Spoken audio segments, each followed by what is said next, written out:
Welcome to All In, a straight-shooting, science-based podcast about periods, fertility, and nurturing health outside of unrealistic beauty expectations. We will mostly, but not exclusively, focus on hypothalamic amenorrhea, HA, a component of relative energy deficiency in sport, formerly known as the female athlete triad. I'm Dr. Nicola Sykes, scientist and author of the book No Period, Now What? I specialize in helping people understand how their eating, exercise, and lifestyle habits are keeping them from hormonal health and their best life. My work focuses on regaining periods, improving fertility, and breaking free of the rules underlying diet culture. My name is Florence Gillet. I'm a certified eating psychology coach, a former HA patient, and an advocate of health at every size and body neutrality. I help people let go of their obsession with size and appearance to regain self-confidence, finally appreciate their bodies, and live an overall fuller, more joyful life. Every 2 weeks, the All In podcast brings you real recovery stories, expert insights, and new scientific research on HA, hormonal health, and fertility, with an unmissable touch of body respect and women's empowerment. Just a reminder that this podcast represents the opinions of the hosts and their guests. This content should not be taken as medical advice. It's for informational purposes only. And because each person is unique, please consult your primary care practitioner for any medical questions. Music by the Andy Shulman Band, available on Spotify.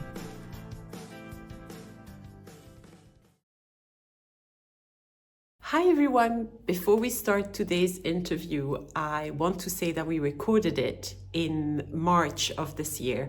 And since then, Chris Sandel has not only got his program that he talks about, but he's also taking on new one-to-one clients. So if this is something of interest to you, then go to the show notes and you can connect with him. Have a good listen. Hello, everybody. I'm really excited today to bring you Chris Sandel. Chris is a nutritionist and a coach. He attended the College of Naturopathic Medicine and graduated with a diploma in nutritional therapy. He started Seven Health in 2009 and found his calling in supporting people struggling with eating disorders to reach a full recovery. Instead of adopting the traditional and unsuccessful method of dieting, his work solely focuses on a weight-neutral, non-diet approach. As a perpetual student, Chris Sandel is also trained in intuitive eating, health at every size, eating disorder recovery, motivational interviewing, acceptance and commitment therapy, polyvagal theory. I'd like to learn a little bit more about that one. That's really interesting.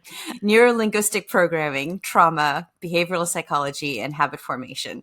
Definitely a perpetual student. Originally from Sydney, Chris lives in the UK with his wife, Ali, and 6-year-old son, Ramsey. So welcome, Chris. We're really excited to talk to you and learn more about the work that you've been doing recently.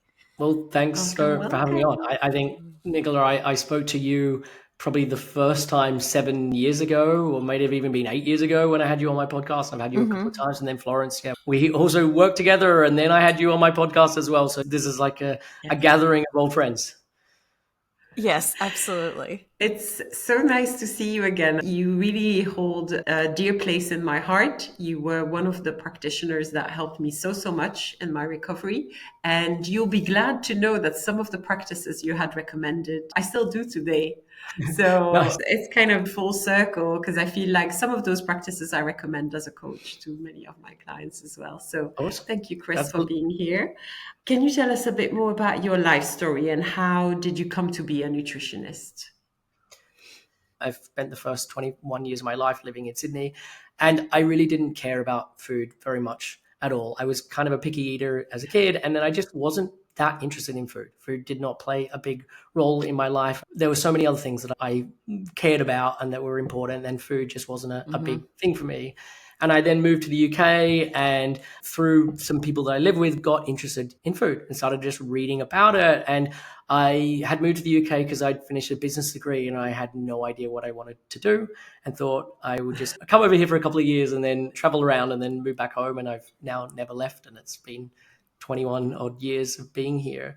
But yeah, I became interested in nutrition and then went to the College of Naturopathic Medicine to study, and did that for 3 years. And I would add that a lot of what I learned there, I've now kind of disavowed, and I wouldn't necessarily support or promote. But that was really where I got my start, and just found that I really, really enjoyed nutrition. And what I became much more interested in wasn't the sort of dry piece of like, oh, you need this amount of protein or you need this amount of zinc or that kind of dry side nutrition. It was really the messiness of human beings interacting with nutrition and their relationship with food and their relationship with their body. And that was where I kind of really found like, oh, this makes sense to me and this is interesting to me. And I think if growing up I had anyone in my life who had been a psychologist, I think I probably would have gone down that road, and that's probably where I would have ended up. But I just didn't have that in my life, and so I kind of found it later on.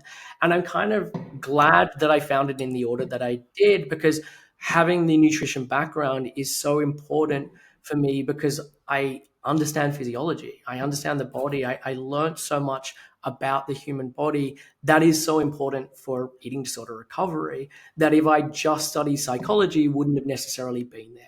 And so for me, I feel like I never promote myself as a therapist. I never say I'm a psychologist or anything along those lines. But a lot of the practices that I use within those modalities, so things like acceptance and commitment therapy, are things that I will then use in my practice. So yeah, really, I got into nutrition and then it just sort of morphed over time in the direction of helping people with eating disorders. Okay, lovely. So it seems like your practice has evolved quite a bit over the last 15 years. So we first connected shortly after I'd published No Period, Now What? And Yep. I just remember being so thrilled when you picked that as one of your books of the year. So thank you for that. And at the time, it seemed that you're mostly working with sort of people in that space, like chronic dieters, people that had HA. Was that still your main focus, or how has sort of your patient focus changed over the years? If I look at my trajectory, maybe over the last 10, 12 years, something along those lines, I would say that it was very much the dieters who were wanting to quit dieting. And then it got a little more into the disordered eating. And that was where I was doing more of the HA work.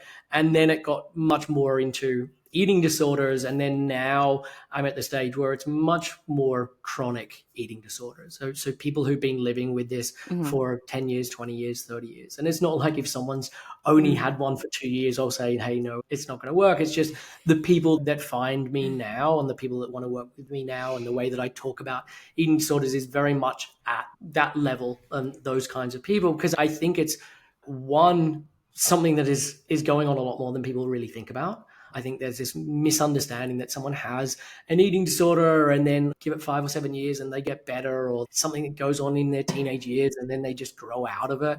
And that's just not the case. And so there are many, many people where this thing did develop in their teenage years, and yet here we are in their 40s and it's still around. So I think it's a very underserved market.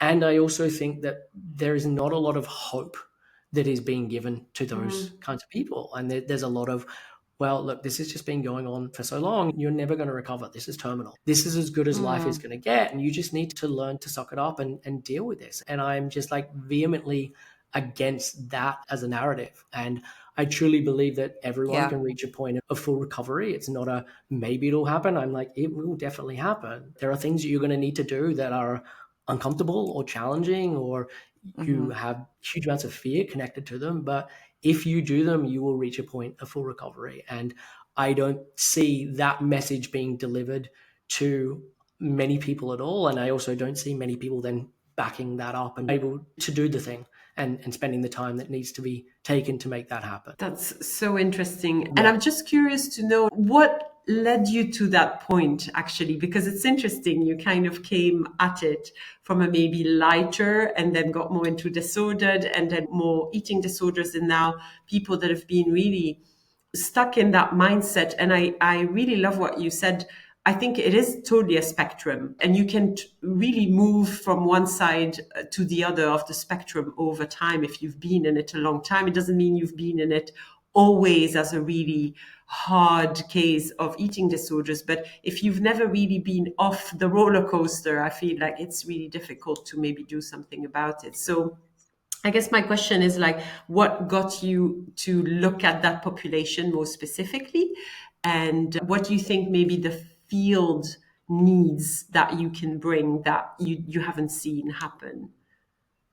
It was very unintentional is the first answer to that. Like, it just started to happen more and more organically. I've got a long-standing podcast. I've got a blog that I've written for a really long time. And I started to write more about this. I started to talk more about this. And then I just looked at the population I was seeing. And okay, initially it was, I've had an eating disorder for 5 years. And then the average became 10. And then it just kind of got more and more along there. I think probably I've got older. And so the people that I'm seeing have also gotten a little older. And so now my average age, I would say, is someone in their 40s or early 50s. And previously it was much more people who are in their late 20s or early 30s. I'm working with people who've been alive for longer, so it gives the eating disorder a chance to be there for a longer amount of time. And when I think about eating disorders, and if I think more just generally about humans, we are perpetually in a state. We are in a state that is being impacted upon by our physiology. And so, like, in very simple terms, if you've only got 2 hours sleep the night before, the kind of thoughts that naturally arise to you, or the kind of emotions that you naturally experience, or the kinds of perceptions that you have about your day to day is impacted upon by that experience of the fact that you got less sleep. And so when you do this with an eating disorder and you stack on days and days and years where there's been insufficient energy coming in, there's been doing exercise that is then driving someone even further into energy debt, it makes sense that someone then, if they have the genetics and the capacity to develop an eating disorder, it makes sense that there's going to be these kinds of thoughts and feelings that naturally arise. Yeah. And so when someone's like, oh, they're never going to get out of it, it's like, no, they can definitely get out of it. We just need to change someone's physiology, and not just their physiology. We need to look at like their ability to emotionally regulate. We need to look at their psychology. There's all of these different things. But the foundational thing that is driving all of that is the physical state that the body is in. And so that's why I'm very much of the perspective of like, there is always hope, because we can always change someone's physiology. There's nothing to be able to stop that occurring. I mean, yes, someone can choose to not do that, but there's nothing that is like, oh, you've now crossed some line that prevents this from happening. And I've had many clients that I work with, like one is coming to mind right now. She developed anorexia in her teenage years, and I helped her recover in her 50s. And so she was dealing with this for 36 years, and yet she was still able to make a full recovery. And so that's why I'm of the opinion of like, never say never. I really appreciate that. I think that that's something that we come across with clients as well. Other medical professionals having said things like, oh, your hypothalamus is never going to recover, just go on birth control pills or hormone replacement therapy. And, there's nothing you can really do about this. And that always drives me up a wall. But I hadn't really thought about it in terms of people being told the same thing with longer term eating disorders. Oh, you can never recover. I agree with you. I think that the message of hope and change is really important because, certainly with people with HA, there are occasional cases where there's something else that's preventing full recovery, like a brain injury or empty cella syndrome or like other really bizarre things that, our bodies are just incredible. But the vast majority of people can recover. And I really appreciate hearing the same thing about eating disorders, because I think that there is that messaging out there that you're sort of SOL basically. Just going to add, like when I was doing that, where it was much more just the HA that I was working on, and obviously there was disordered eating and disordered relationship with food, but I would have situations where people are going to doctors and they're being tested and their hormones are all really low. They're being tested for osteopenia and they've got osteopenia and they're in their 30s. And then the doctor's like, we don't know what's going on, but I really want you to keep up doing all the exercise that you're doing because that's clearly really healthy for you. And you're just like, can you not see the disconnect here between encouraging someone to exercise or like, oh, we chatted about their diet and they're just so healthy in what they're eating. And it's just like, there is this very obvious thing that is driving this. And yet you're being encouraged to keep up those behaviors. Yes. I find it interesting also in a world where we're inundated with all that information and it seems like it applies to anybody, which I just literally came off a call with a client where I was like, I don't think all that advice really applies to someone like you who's really struggled with anorexia for a long time. We need to really look at it from a personal point of view. but also the fact that many of these patients, I find when they come to you, they may have spent 36 years in an eating disorder also because there is not a good available treatment around them. I mean, we know that access to treatment is terribly, terribly bad. So Yeah. I find it interesting also that sometimes they will go and seek treatment, and maybe this is not the treatment that they need, or maybe they're not in the right phase of their lives. There's so many factors to take into consideration. But then for a practitioner to say, we tried, tough luck, it's not going to work. I agree with you. I think it's also complicated for the practitioner, obviously, to recognize that they haven't been able to help that person, which doesn't Yeah. mean that another person could not help them. You know what I mean? Totally. So I love what you said. I think it's very, very encouraging. And I know we have some people listening to our podcast that are in that situation where they're like, I feel like I've done better and then I've gone backwards again. And I'm not sure if I'm going to be able to find full freedom. And what you're saying is, yes, you can.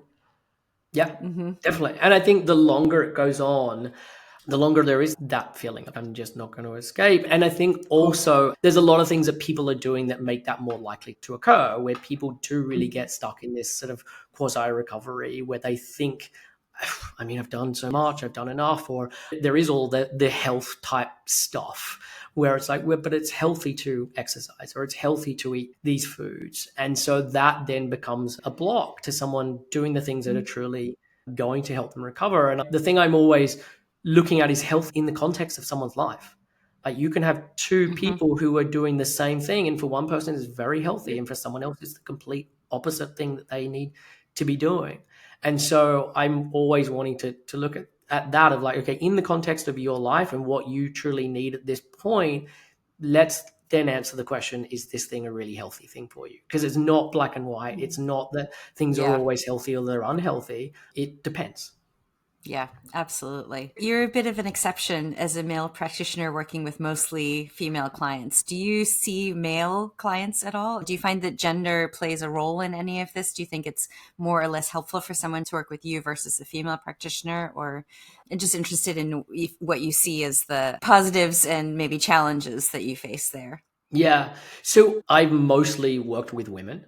And I have definitely worked with men, and I've had men who've had long-standing eating disorders, and we worked together and helped. But I think it probably came about because of the progression I've taken in terms of my practice. And so for a long while, I was talking about and writing about HA. And so that is then going to be attracting more women. I think a lot of how I've got clients is dependent on the content I've put out, and a lot more of what I put out has been women focused.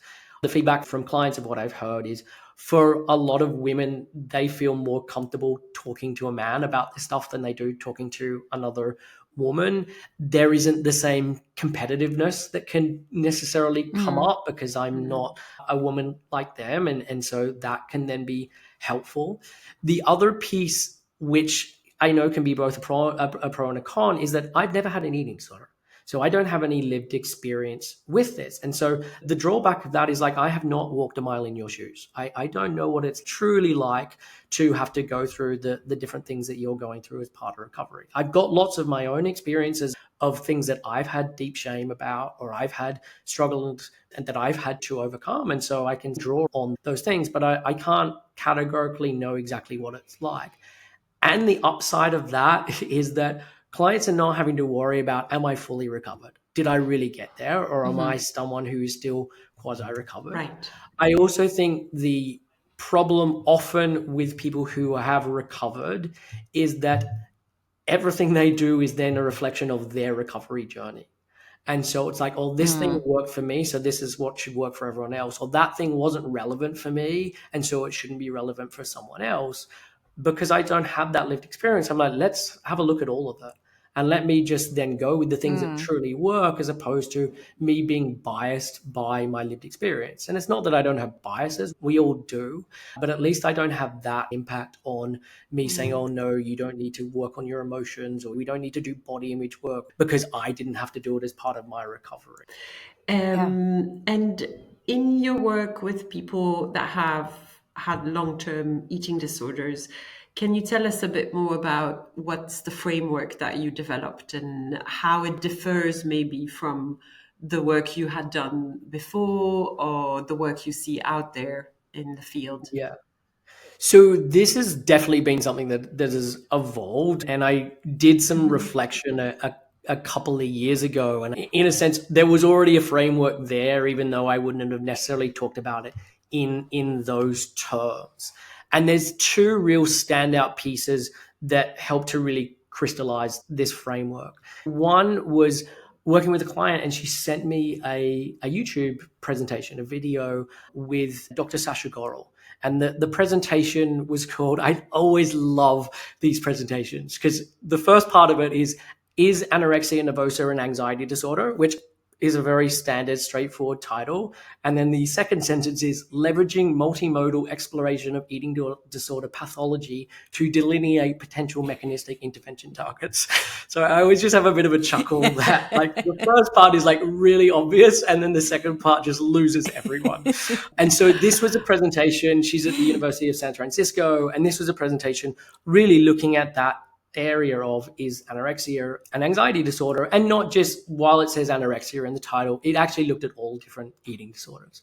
And she put forward a really good case for the fact that this is an anxiety disorder. And one of the things that really stood out for me was she talked about the fact that there are three commonalities with all eating disorders. And so the first commonality that they all share is the fear or the consequences of the outcome of eating. And so if we're looking at something like anorexia, and I'm talking about this in very stereotypical terms because it's not quite this stereotypical, but fear of anorexia is putting on weight. The fear of orthorexia is the unhealthiness of food. The fear of RFED could be I'm going to choke. But whatever it is, like there is some consequence that I fear.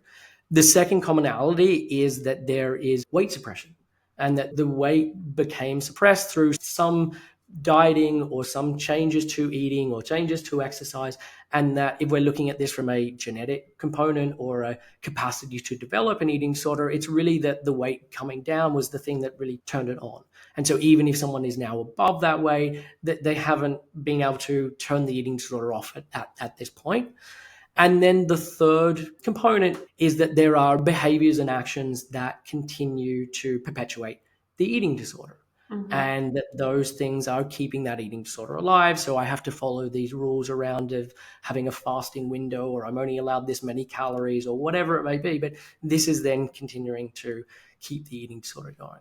And so those are true with all eating disorders.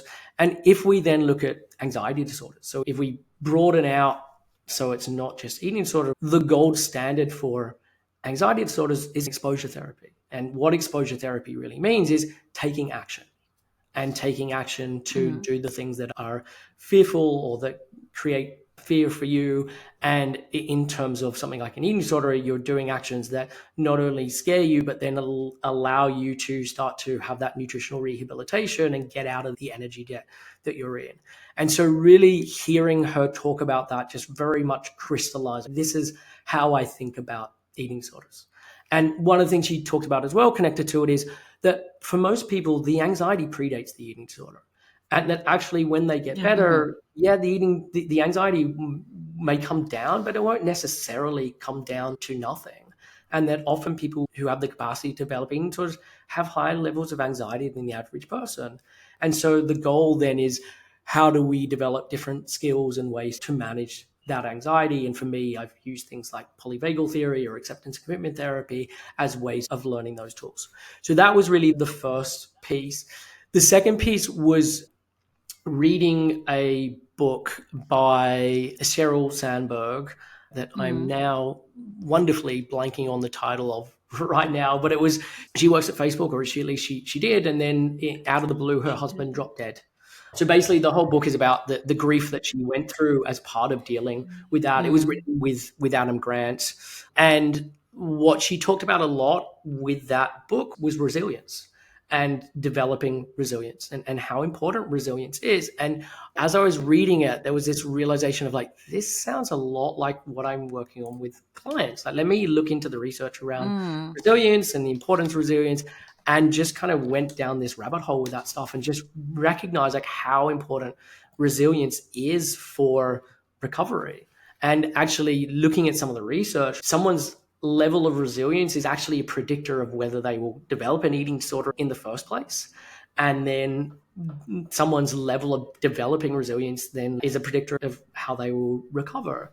And the good news is with resilience is it is a learned skill. It's not something that you either have or you don't. It's something that you can cultivate, you can learn how to do. And really, if I'm thinking about recovery, that is what recovery is about. It's developing Yeah. resilience. And so as part of the framework, I talk about that there are different types of resilience. So there's physical resilience, there's psychological resilience, there's emotional resilience, and then there's connection resilience. And I go through what each of those mean and what it takes to develop them, and like going from having very little of that and the journey to then reaching a place where that's truly there, and then looking at, okay, what's important at different points. And physical resilience is the foundational key of all of that, because as I said earlier on, if you're in this energy depleted state, the kinds of thoughts and feelings and perceptions and all of that will naturally occur to you are very different than when you're well rested and well nourished. And so very much starting there and then working on all the other forms of resilience, and that's truly how you reach a place of full recovery.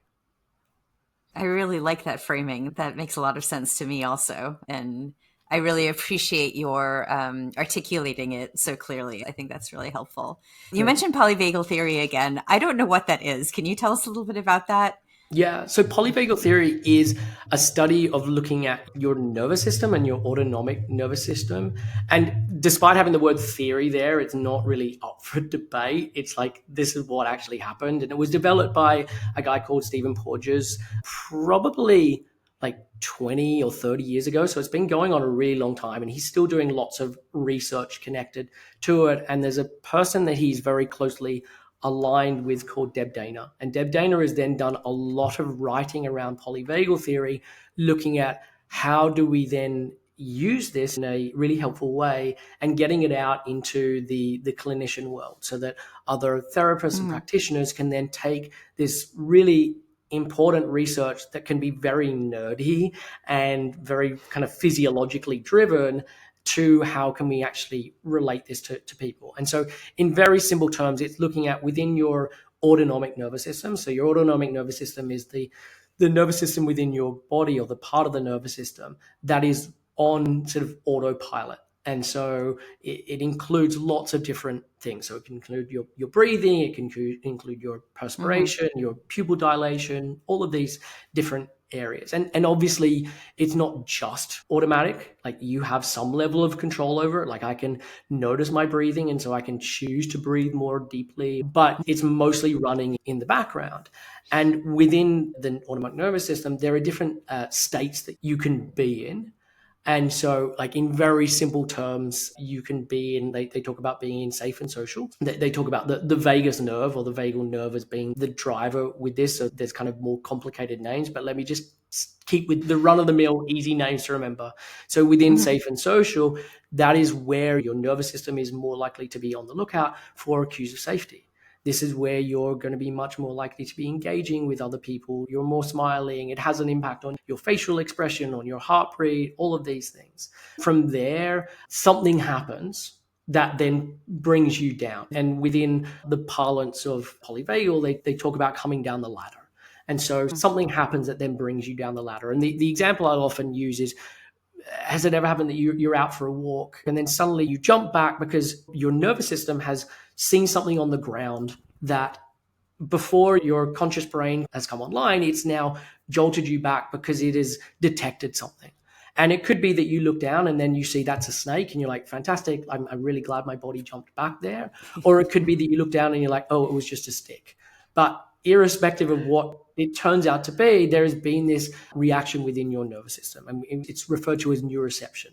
And so your nervous system has neurocepted something in your environment.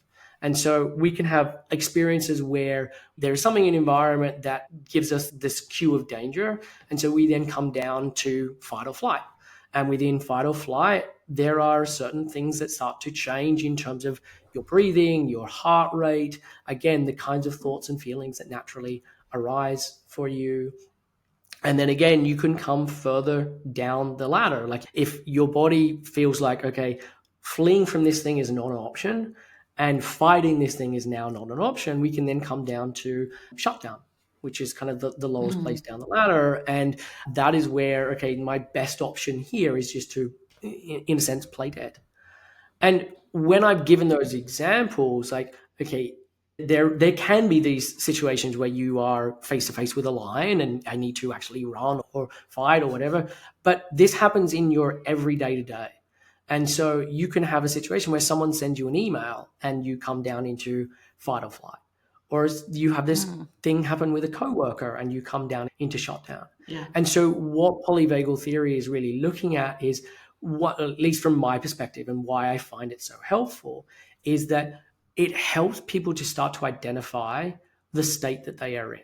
So people can start to notice, okay, the kinds of thoughts that I'm having or the kinds of feelings I'm having, I very much associate with being in shutdown, or I associate with being in fight or flight, or there are other mixed states. So you can be in play or you can be in freeze. So there's more than just what I've said. But why I think it's so useful is you can start to identify, I am in a particular state.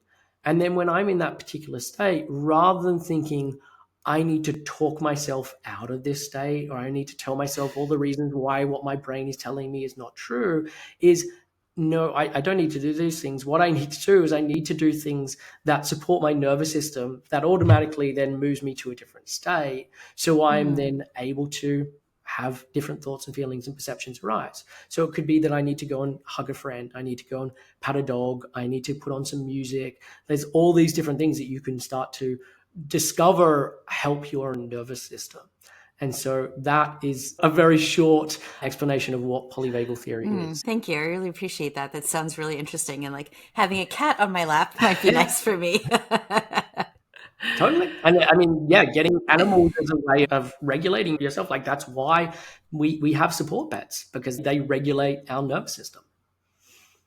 And one of the things that I notice working with clients is that I tell them also, it's not just waiting for your nervous system to be activated for you to respond. There's also this sense, because I think that ties up to the anxiety that you were talking about, precedes the eating disorder. Even if you recover, the anxiety is most likely still there, even if you don't use eating disorder as a coping mechanism. So what I do tell a lot of my clients is, you do need to care for your nervous system on a daily basis, almost on an hourly basis, right? So taking a deep breath, having time to do things you love, or speaking to someone that supports you. This is not something that you wait to be in the stage where you're like, oh my God, all my thoughts are completely jumbled, but you actually keep doing those things to maintain a kind of as calm as possible state. Is that something that you recognize as well?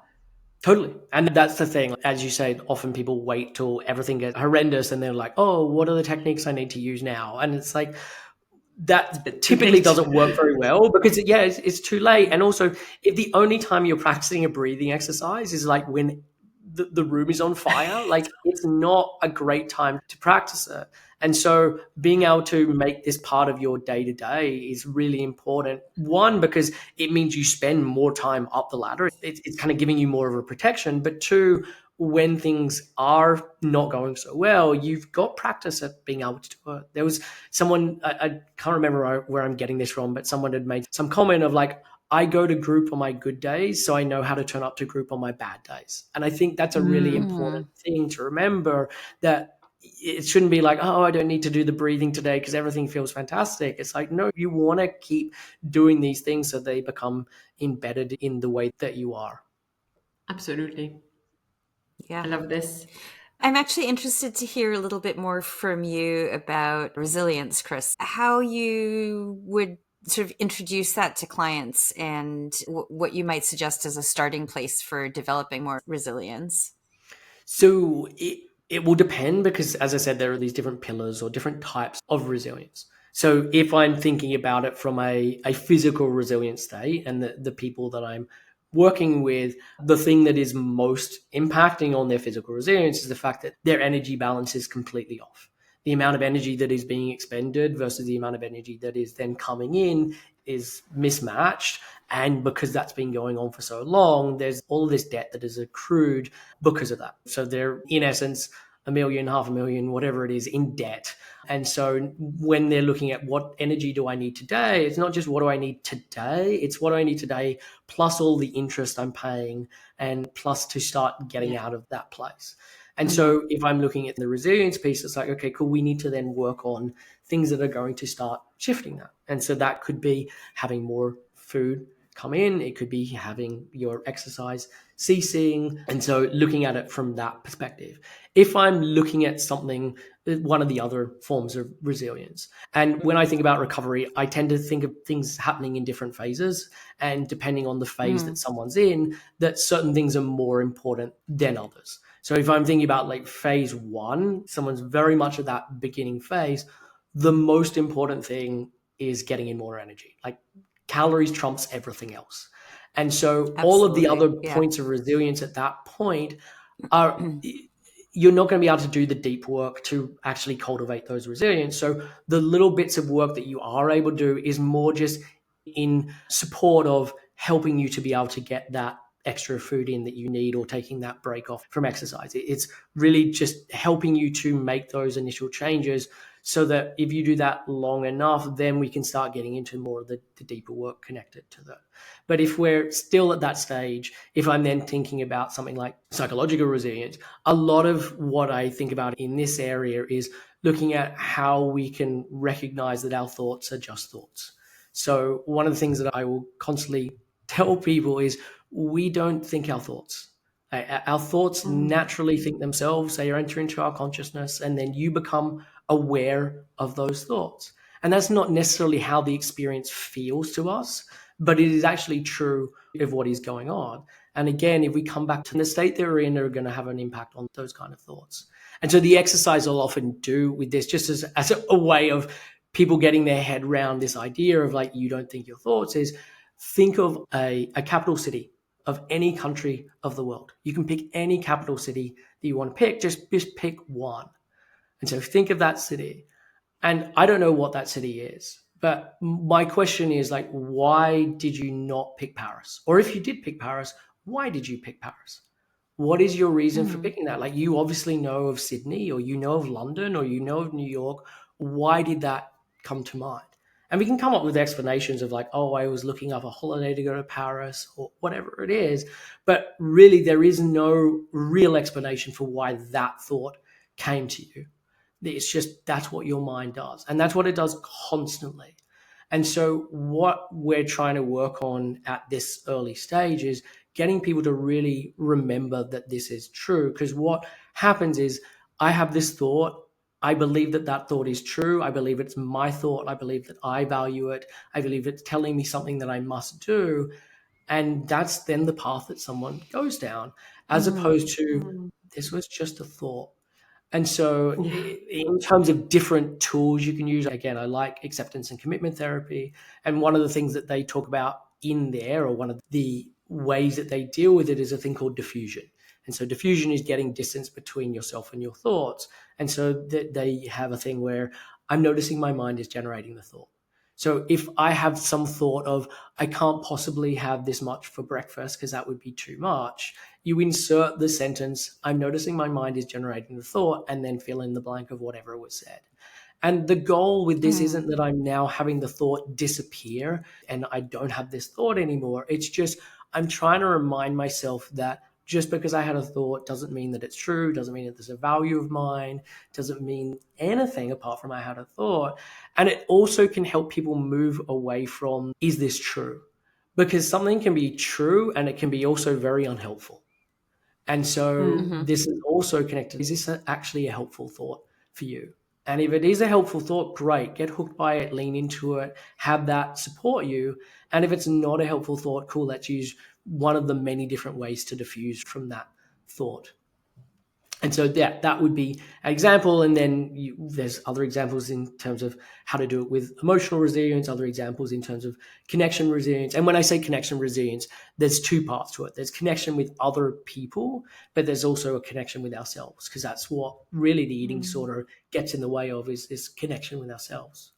In terms of connection with ourselves, I sort of imagine that means that when you have an eating disorder, it almost feels to me like there's sort of this layer that's in between you and your actual self, all the rules that you've put in place. Is that kind of the right way to think about it? Or It is. And so when I'm looking at this connection piece with the connection with ourselves, there's a lot of work we'll do around values and the difference between lived values and aspirational values. Because when we start to dig into it, we can look at, okay, well, what are your values? And a lot of people are like, I don't know. I've been living with this for so long. I don't really even have the values, or I don't know what my values are. But when we can start to do a lot more work and look into it, people are able to start to come up with what their values are and what they think is really important. And then we can start to explore, like, okay, well, how is the eating disorder helping you to live those values? And the response is always, well, actually, it's not. It kind of gets in the way of that. And so it's like, okay, cool. Now that we know that these are your values, how can we start to be making choices that if I'm following you with a video camera for a week, I would start to get a sense that these are truly your values. I mean, there's lots of other pieces to it, but that's one of the parts. yeah.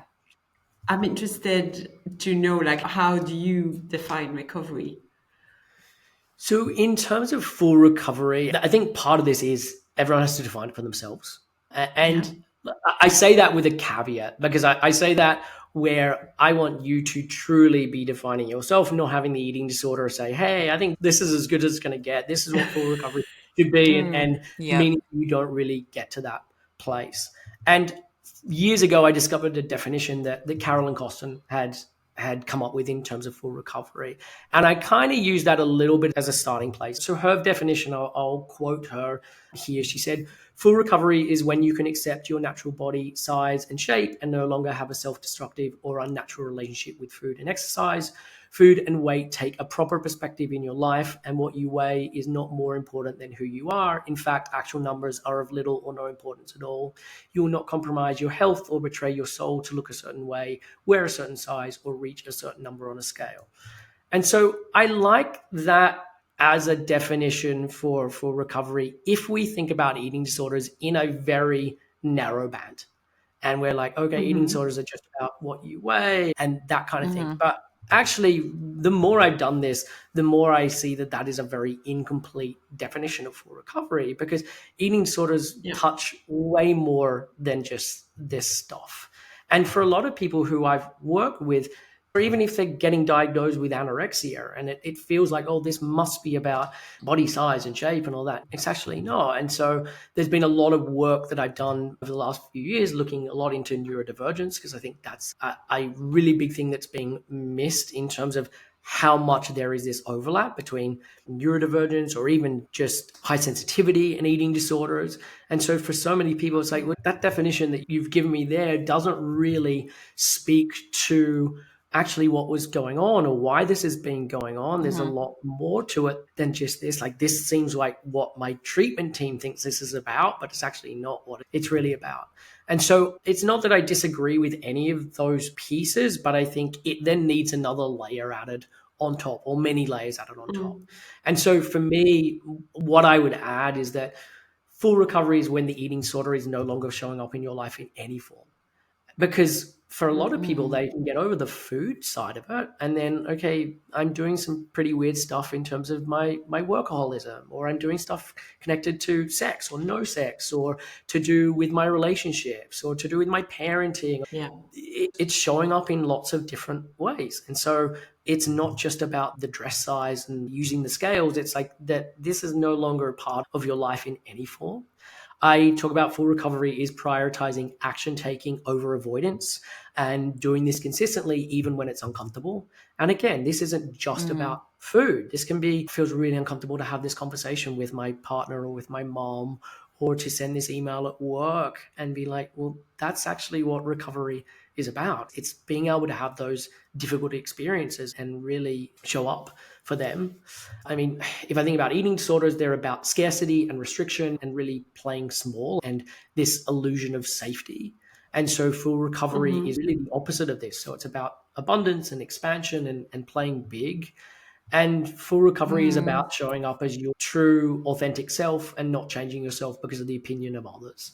And I know the word authentic gets like thrown around a lot, and I'm not using it in that way. I'm meaning like, yeah, there can be things about you that are odd or weird. And that's true of all humans. But it can be especially true if someone is neurodivergent and the eating disorder has been their way of masking or coping with that. And so it's then Coping. about, showing off of like, this is who I am, and I'm going to do this as unapologetically as humanly possible. And I'm not going to change myself for the opinions of others. And I think in Carolyn's definition, that's very much about how do I look on the scale. But again, I want to expand this out of like, this is how I show up at a dinner party. This is how I show up in text messages, how I show up in a relationship.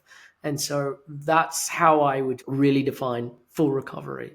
It's kind of very much broadening things out. I completely agree. I think that it's so much more than just the food, eating, body size part. And that's why we talk about being all in, is more than just what you're eating and what your exercise is, but really sort of going all in on your life. Yeah, I think for we're sure. definitely aligned with what you just said on that. Yeah. And this is a great segue, I think, to a traditional question we ask all of our guests. Is how are they all in right now? So not in the sense of eating more and moving less and recovering your periods, which would not apply to you, Chris, but really all in with your life. What you just said, the freedom, the abundance, the ability to show up as your authentic self. How does this look for you in your life at this stage? So 14, 15 months ago, I moved from England to Scotland. So I was living sort of an hour south of London in the English countryside, and I've moved up to Aberdeenshire, so about 40 minutes from Aberdeen, going inland near the Cairngorms National Park. And it's like beautiful up here, but very rugged. The population density is a lot lower than what it used to be. But we made this decision because like this is the life that we want to have. We love being up here. My wife is originally from Scotland. And so, yeah, really making that commitment to like, this is how we want our life to be. And so moving up here is definitely one of the things that is all in. The other one that comes up, and I got to be honest, I haven't been practicing as much in the last little while because I've been creating a new online program and doing group coaching and kind of making this transition after seeing one-on-one clients for 15 years and that being my sort of everything with my business, to then transitioning into this other thing. But prior to that transition, I dropped down to working 4 days a week and really prioritizing the fact that, I want to work and I really care about what I do. And there's a lot of meaning and purpose here. And I also know that we have a finite amount of time on this planet. And I have a 6-year-old son. We home educate because of his needs and what is most appropriate for him at this point. And so there are other things that I want to be able to focus on. I read Oliver Burkeman's 4,000 Weeks a number of years ago, and it had a really big transformation on me just in terms of the way I think about time and the finite nature of it. And so that was the thing that got me to change over to 4 days a week and wanting to be creating more and more of that space so that there is stuff outside of work that I can be prioritizing and getting joy and all of those lovely emotions from. That's fantastic. Yeah, totally on the same page there too. Tell us a little bit more about how people can find you. And I'd love to hear a little bit more about your group coaching and what you're doing there, because I think that there are a lot of our listeners that might be relevant for. Cool. So in terms of finding me, I've got a website, 7-health.com, and that's been there for a long time. There's a lot of content that you can find on that site. I have a podcast that I've been doing for 8 years or so, and it's called Real Health Radio. And so if you Google that, you'll be able to find it. So those are the two places I would most suggest that people go. In terms of the program's called The Fundamentals of Full Recovery. And as part of it, there are core modules. And so there's lots of information about all the different types of resilience that we talked about. As I said, I've been doing this for 15 years. I understand how to take people through recovery. And so there's been a lot of thought put into the structuring of it. And so there is the core modules, but then there is a community support area where people can be asking questions and supporting one another. And this for me is like the best part of the program. It's been such a joy to see how amazing everyone has been. And I really wanted to create this culture of full recovery and this culture of supporting one another and helping others to take pro-recovery steps. And so, yeah, we've done a lot to create that. And it's so lovely to see that someone posts, and then rather than waiting for me or one of the other coaches to come in and respond, other people are there and are supporting. And so it's this really lovely community. And then we do live calls. And so there's live calls that I run in terms of calls where I can be delivering content and also giving opportunities for people to do hot seats or get questions answered. And then we also have meal support calls, so people can come to the call and they can eat with other members of the group, as well as a coach who is facilitating that. And we have cooking calls, so there's someone who's a dietitian, they cook meals and you can then cook along with them, or you can be watching the replays.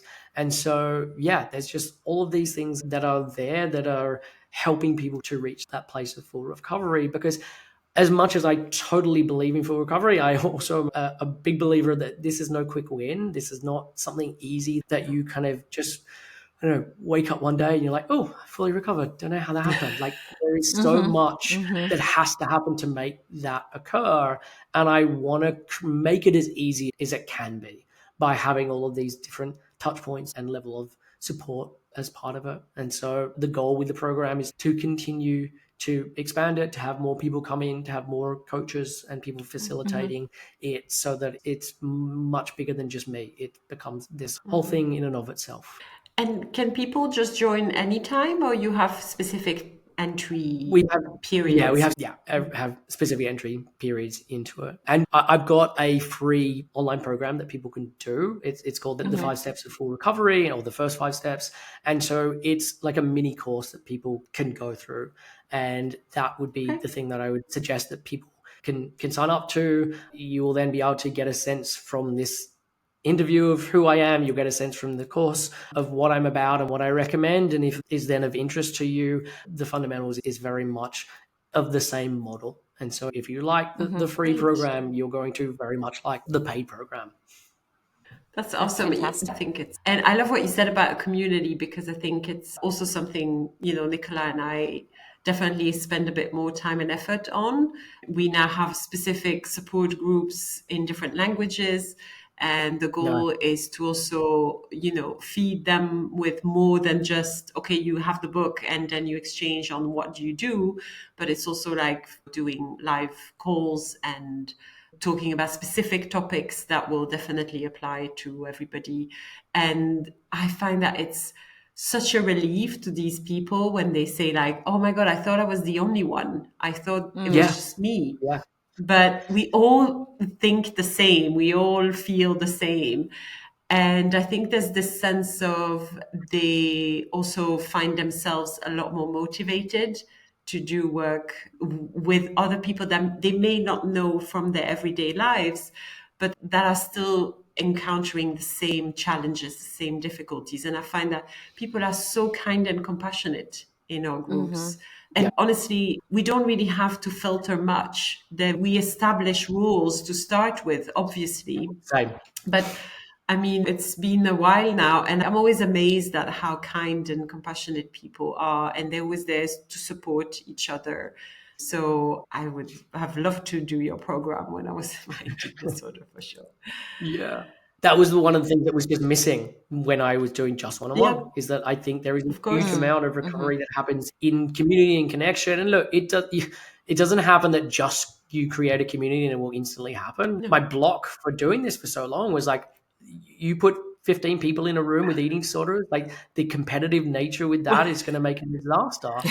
And I had that belief, and I don't think it is necessarily true. When you create the right kind of culture and you have the people coming in with the right mentality, that it's actually can be very, very, very supportive. And it was interesting. I actually had a client who sent me a Reddit forum about eating disorder recovery. And I spend no time on Reddit. And what little I know about Reddit is not very positive, but it was an amazing forum. And like really what I would never have expected from Reddit. And really, really positive. I don't know what it's like now. It's been a number of years, but there was the experience then of like, wow, okay, if I'm going to create something, this is what I want it to be. I want it to be super supportive and pro-recovery, and where people aren't censored. I don't want this to be a place where you feel like I have to make sure that I can never ever say the wrong thing, that I have to just neuter myself to the point where this post barely makes any sense because I'm so worried I'm going to say the wrong thing. I'm just like, look, if you don't need to be including numbers, don't include numbers. Like, we can have some minimums in here of like, unless it is fundamental to your post, just don't include it in there. But apart from that, like, we will deal with that. And so, yeah, I'm a huge advocate of the community aspect. Yeah, absolutely. Thank you so much for your time, Chris. It's been really lovely to chat with you again. You're a well-rounded practitioner. This is really something that I've experienced when working with you. We recommend your podcast a lot. Your blog is full of amazing information, and you have this ability to really make it simple to understand. And we're very grateful you came on the podcast today. Well, I've loved being thank here. You and so much. Time has flown by. Take good care of yourself, Chris. All right. Bye. Same to you. Bye-bye. Bye. One thing that always strikes me is how different each person's all-in journey is. As I often say, there are many paths to HA and many paths out of it. Your journey is unique. That is so true. If you need more support on your journey, you should definitely start with No Period Now What, which you can get at noperiod.info/book. And Florence and I both work with people on different aspects of period recovery and so much more. If you'd like more personalized advice and attention, you can go to noperiod.info/appointments to schedule a time to speak with me on fixing issues underlying missing periods, blood work, diagnosis, and lots more. Or beyondbodyimage.com to work with me on the fear of weight gain and making peace with food, exercise, in your body. I also take care of the new French version of No Period Now What through the Instagram account Je n'ai plus mes règles _livre. We also have joint clients and online support groups, so you can access both our domains of expertise and get the physical and mental help you deserve to put an end to disordered eating once and for all. If you enjoyed this podcast and found it helpful, please subscribe and drop us a review to help more people find it.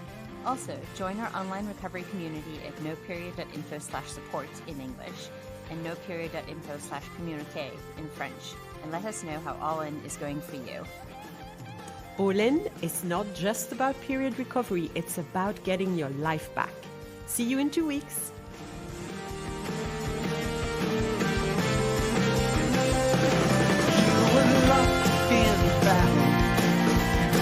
Got lost again. You were lost in battle. Now find yourself and then take all that you've learned about love and loss. Treasure